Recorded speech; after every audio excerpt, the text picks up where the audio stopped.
Внимание! Говорит и показывает Москва. Целият нефт съм откраднал. Какво ли да открадна сега?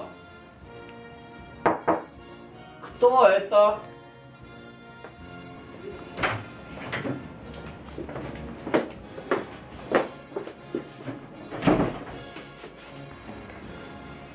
Ленин! Върни нефта на народа!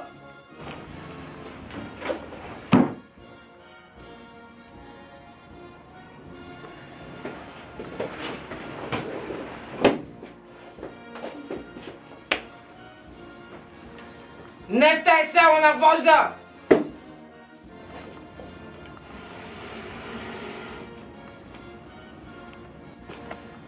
Тогава ще си го вземем сами! Но първо ще трябва да минете през моята армия.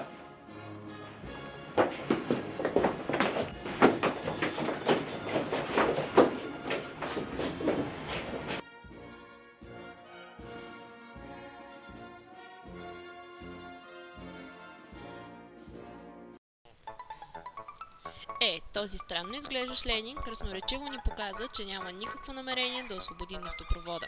Ще трябва да си го извоювате сами. Очакват ви много приключения и изненади по тръбата. За да освободите нефтопровода за един ден, трябва да преминете 20 препятствия. В тях ще се сблъскате с патрули и комсомолки, които защитават крановете в дуели, групови боеве и мисии за време. За всяка победа ще получавате монети и нефт, а в някои случаи може да откриете и други награди. Но бъдете внимателни, всяко действие в нефтопровода повишава вашата подозрителност. Когато достигнете максимума, няма да може да извършвате повече действия, докато не изчакате да спадне сама или не я намалите с помощта на партийна книжка или една диня. И междувременно, докато чакаме подозрителността ни да спадне, може да изгледаме малко закъснял с година-две Харлем Шейк.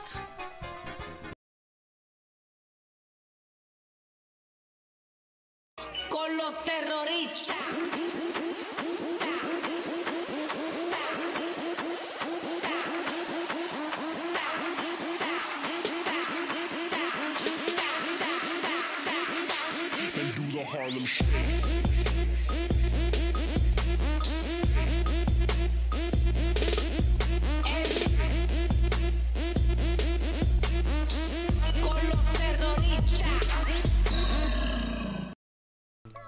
След като преминете стражите на вожда, ще трябва да се изправите и срещу самия него в групов бой. То е истинско изпитание на способностите и силите ви, но пък наградата си заслужава усилията. А сега измислете своя собствена тактика и напред към новата локация. Успех!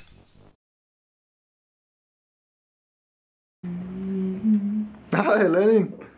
Много ти е голяма брадата, преди не беше така. Мовен бъде вече, какво искаш? Добре. Ленин, какво го правиш това пагал, бе? Балък, галкам си го. То умряма. Ленин, много прилича на Фидел Кастро. Що така? Той ми е брат-близнак. Esta video muy importante para economía de Sofia Wars. Porque el pollo en la izquierda y a la derecha está la odera muy bueno, ¿sí? Te toca. Ей, призрак! Ай, ходим да бием Ленин. Не. Аз бия само по-ниски нива.